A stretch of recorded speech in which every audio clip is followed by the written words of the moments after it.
안녕하세요. 못다한 효도의 꿈을 저를 통해 이루려던 머저리 같은 남편과 헤어진 30대 여자입니다. 남편과 저는 취업 전 아르바이트를 하다가 만난 사이예요. 프랜차이즈 식당이었는데 또래들이 많다 보니 아르바이트가 끝나면 이따금씩 다 같이 술도 마시고 하면서 서로들 금방 친해졌어요. 특히 남편과 저는 집이 같은 방향이다 보니 남편이 저를 데려다 주는 일이 많았고요. 붙어있는 시간이 많으니 이런저런 대화를 나눌 기회도 많았고 그러면서 서로 조금씩 마음의 문을 열게 되었습니다. 그러다 남편이 먼저 취업을 하면서 아르바이트를 관뒀고 저도 2달 후 원하던 직장에 들어가게 되면서 아르바이트를 그만뒀지요. 이후로는 이따금씩 만나 서로 고민거리도 털어놓고 힘이 되어주면서 호감만 가진 채 좋은 친구로 몇 년을 지냈습니다. 그러다 30이 넘어가던 시기에 자연스레 연인 사이로 발전했고 사귄 지 1년 만에 결혼 이야기까지 나왔네요. 저는 당시 부모님과 함께 살고 있었지만 남편은 자취를 하고 있었어요. 대학교에 들어온 이후로는 줄곧 서울에서 혼자 살았다고 하더라고요.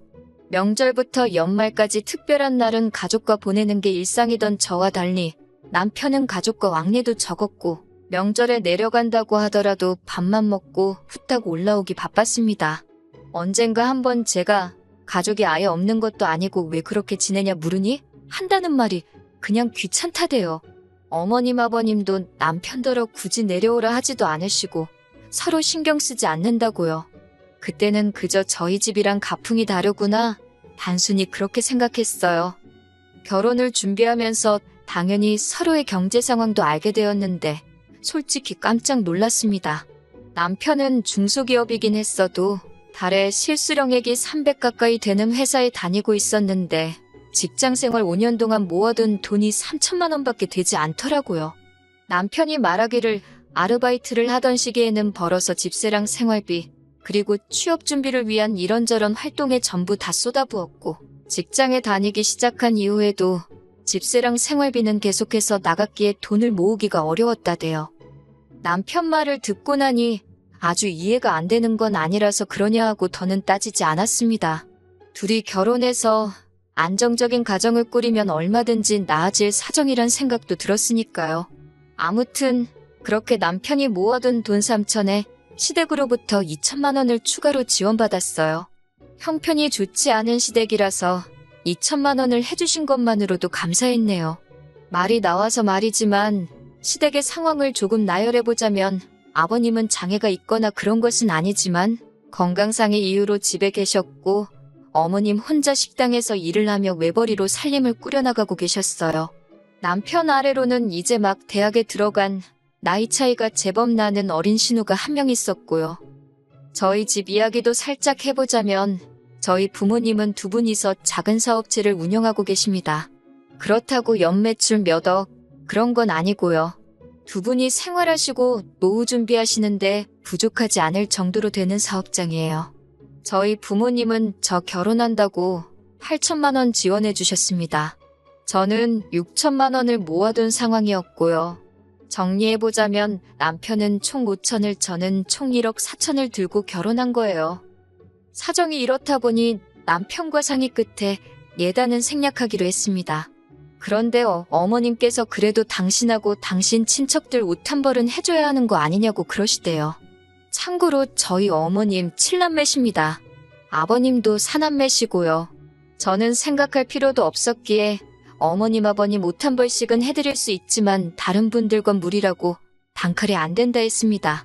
그랬더니 어머님께서 하시는 말씀이 1억 4천 해오지 말고 1억 3천 해온다 생각하고 1천만 원은 옷값으로 쓰면 되는 거 아니냐고요.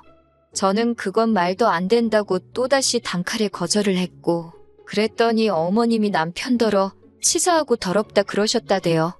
이 소리는 나중에 씩 올리고서 들었어요. 에휴.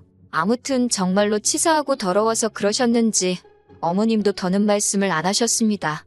대신 약속한 대로 결혼 전 어머님 아버님하고 신우한테 백화점에서 고가 의류 한 벌씩 선물했어요. 그나저나 남편은 저희 집에 뭐 좀 했냐고요? 하긴 개뿔을요. 아무것도 안 했네요. 지금에서야 돌이켜 생각해보면 제가 정말 배알도 없는 엑스였던 모양이에요. 그놈의 사랑받는 며느리가 뭐라고 그 사랑 좀 받아보겠다고 어머님 아버님께 잘하려고 노력했어요. 결혼 전에는 시댁에 왕래도 전혀 없던 남편이 갑자기 언젠가부터 주말만 되면 시댁에 내려가서 밥 먹고 오자 그러고 어머님께 전화 좀 드리라고 그래도 결혼하고 나니까 부모님 소중한 걸 깨닫고 저러나 보다 싶어서 옆에서 장단 맞춰주고 같이 노력했습니다. 근데 호의가 계속되면 호구로 본다더니 결혼한 지 한 1년도 되지 않았을 시기부터 어머님도 그렇고 신우도 그렇고 제가 신우를 챙기기를 바라더라고요. 솔직히 가끔 용돈 주고 그런 것까지는 괜찮았어요. 그런데 언젠가부터 신우가 이거 필요하다 하면 어머님이 네 언니더러 그러니까 저 말이에요. 저더러 사달라 하라 그러고 신우가 용돈 필요하다 하면 저한테 연락하라 그러고 신우의 요구는 점점 많아지고 구체적으로 변해갔는데 어머님은 그럴 때마다 당연하다는 듯이 저를 찾으셨습니다. 저더러 해주래요. 뭐가 됐건 제가 해주면 될 거 아니냐고요.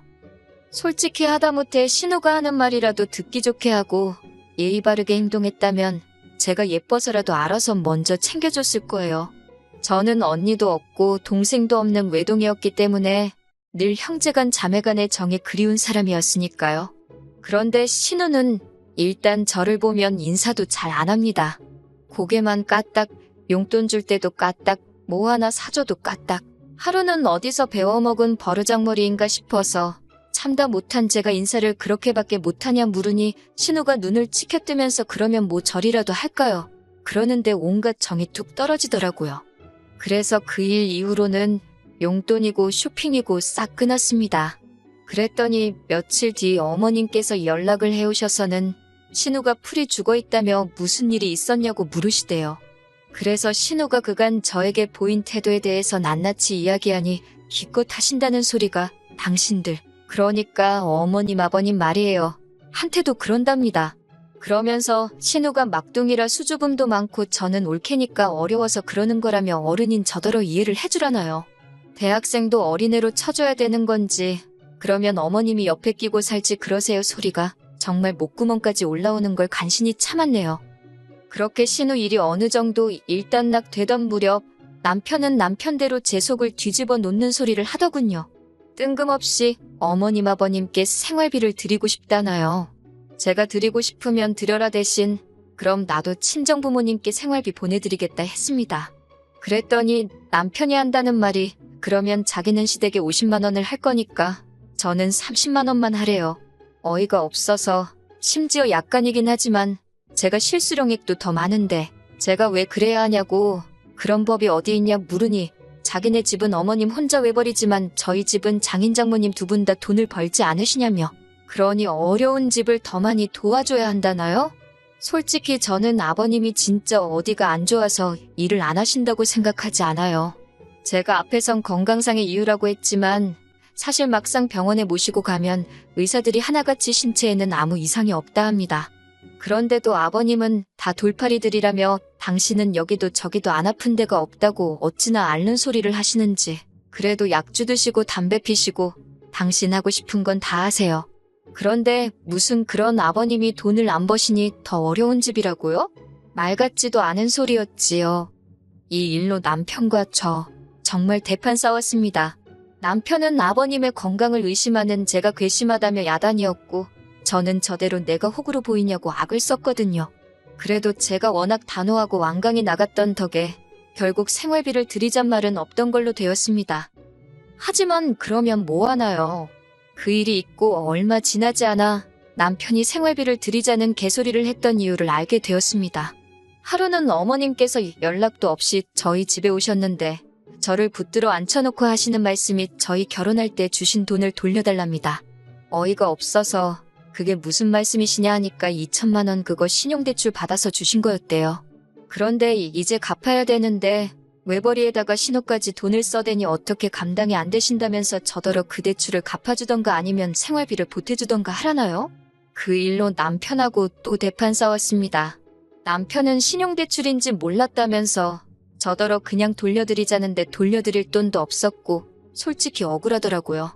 그래서 생활비를 드리던지 말던지 알아서 하라고 대신 월급엔 손 떼지 말고 당신이 투잡을 뛰던 쓰리잡을 뛰던 따로 벌어서 드리라 했습니다. 남편은 저더러 너무한다. 서운하다 했지만 저는 들은 채도 안 했어요.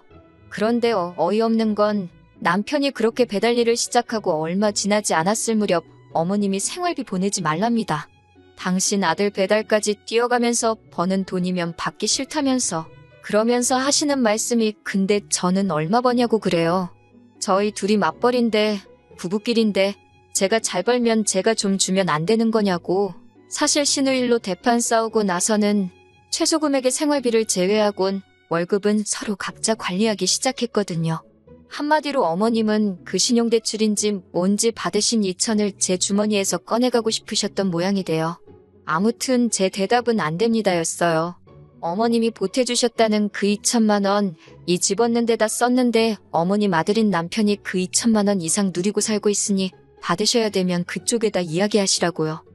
그리고 얼마 후 남편과 제가 끝끝내 이혼하게 된 결정적인 사건이 있었습니다.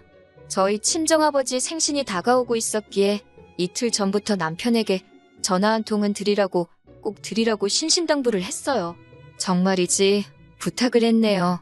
저는 참고로 어머님 아버님 생신 때 전부 다 시댁에 내려가서 생일상 차려드리고 용돈도 드렸습니다. 하지만 남편한테 저랑 똑같이 하라고 그런 건 바라지도 않았고 전화만 한 통 드리라고 했어요. 사실 친정 부모님께선 아직도 저희 남편을 많이 어려워하시거든요. 자주 보지도 않지. 그렇다고 뭐 연락을 자주 하는 것도 아니지. 그래서 제가 정말 부탁을 했습니다. 그런데 이 인간이 끝끝내 안 하더라고요. 그러면서 한다는 말이 어차피 주말에 처갓집에 간다 하지 않았냐. 그때 하면 되지 저더러 유난이라나요? 그런데 그날따라 왜 그렇게 그 말이 서럽게 들리던지 어머님 아버님은 생일은 당일에 챙겨야 한다며 다음날 출근해야 하는 저를 퇴근하자마자 오라해서 음식 차리게 하고 얼마나 힘들게 하셨는데 저희 친정은 사위 힘들다고 그나마도 주말에 오라고 힘들면 다음에 와도 된다고 하셨거든요. 순간 이뿐만이 아니라 별의별 게 다 기억이 나고 비교가 되면서 막 끓어오르는 분노를 참을 수가 없었습니다. 그래서 남편더러 너는 손가락이 부러졌냐고 그깟 전화 한 통 드리는 게 그렇게 일이라서 사람을 서운하게 하냐고 소리를 질렀습니다. 그랬더니 한다는 말이 자긴 못한대요. 그냥 무조건 못한답니다. 열받아서 나가라고 했더니 지도 씩씩거리면서 나가대요. 그리고 한 몇 시간이나 흘러서 남편이 집에 들어왔어요. 저야 당연히 열받았으니 아는 척도 안 했지요. 그런데 자기가 뭘 잘했다고 남편도 저를 아는 척도 안 하더라고요. 그렇게 농담이 아니라 열흘 가까이를 서로 말 한마디 안 하고 지냈습니다. 처음 이틀은 어이도 없고 화도 나고 서운도 하고 별 감정이 다 들었는데 그것도 날짜가 길어지니까 오히려 편하더라고요. 돌이켜 생각해보니 이미 결혼 생활에 회의감을 느끼고 있었던 것 같아요. 그런 와중에 어머님께서 서울 사는 이모님 보러 왔다가 들렸다며 저희 집에 오셨습니다. 하지만 눈치가 보아하니 이미 남편과 제 사이에 있었던 일을 알고 계신 것 같더라고요. 저더러 이야기 좀 하자 하시더니 기껏 하신다는 소리가 장인장모한테 잘하고 말고 그런 건 제가 강요를 하면 안 된답니다. 평생 남남으로 살았는데 얼마나 불편하겠냐면서 잘해라 어째라 그런 거 강요하는 게 아니래요. 그리고 남자는 원래 누가 뭐 하라고 시키면 더 엇나가게 되어 있다면서 시간을 주라 하시질 않나? 남자는 원래 어르고 달래야 하는 존재니까 잘한다 잘한다 칭찬해주고 항상 고맙다 하면 자기가 알아서 더 잘하려 들거라질 않나. 듣는데 어찌나 황당하던지 저도 모르게 어머님더러 제가 지금 남편하고 살지 애 키우는 거 아니지 않냐고 물었습니다.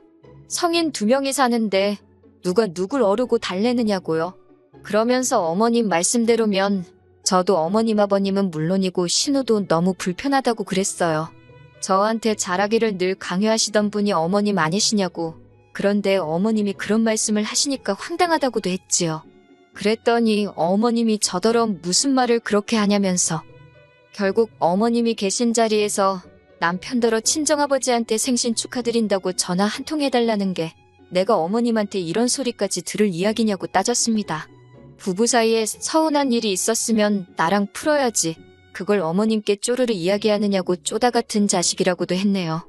그러면서 남편더러 네가 나한테 해준 게 뭐가 있냐고 따지다가 그냥 나가라고 했습니다. 너 들고 온 5천에서 네 여동생이 뜯어간 돈부터 시작해서 네가 처먹고 쓰는데 들어간 돈 다 계산해서 까면 한 3천이나 되겠냐고. 그리고 네가 내 차는 또 얼마나 끌고 다녔냐고. 내가 남은 돈은 알아서 돌려줄 테니 어머님 빚이나 갚아드리라 했어요. 그제서야 남편은 제가 농담이 아니라는 걸 눈치챘는지 저더러 진정하라며 자기가 잘못했다고 하는데 그 꼴도 보기가 싫더라고요. 어머님도 당신은 그런 뜻이 아니었다며 마음을 가라앉히라는데 그 소리도 듣기 싫고 그래서 다 나가달라고 했어요. 내 집이라고 나 좀 내버려두라고요. 혼인신고 안 되어 있는 게 어찌나 다행이다 싶던지. 너 같은 놈한테 들인 시간과 공이 아까워서 억장이 무너지지만 그래도 더는 이렇게 못 살겠다 하곤 완전히 이별을 고했네요. 솔직히 지금도 후련하다기보다는 찝찝해요. 혼인신고만 안 되어 있지. 절 아는 사람들은 어차피 다 저를 이혼녀로 볼 테니까 그것도 화가 나고 계속해서 미안하다고 연락해대는 남편도 재수없고 남자가 원래 철이 없다는 헛소리나 하시는 어머님께는 그러니 아버님이 그따위로 사시는 거라 쏘아붙이고 싶어요. 그래도 차마 저희 친정부모님 얼굴에 먹칠할까 싶어 마지막 말만큼은 안 하고 누르고 또 누르는 중이네요. 하루빨리 후를 털어버릴 수 있으면 좋겠습니다.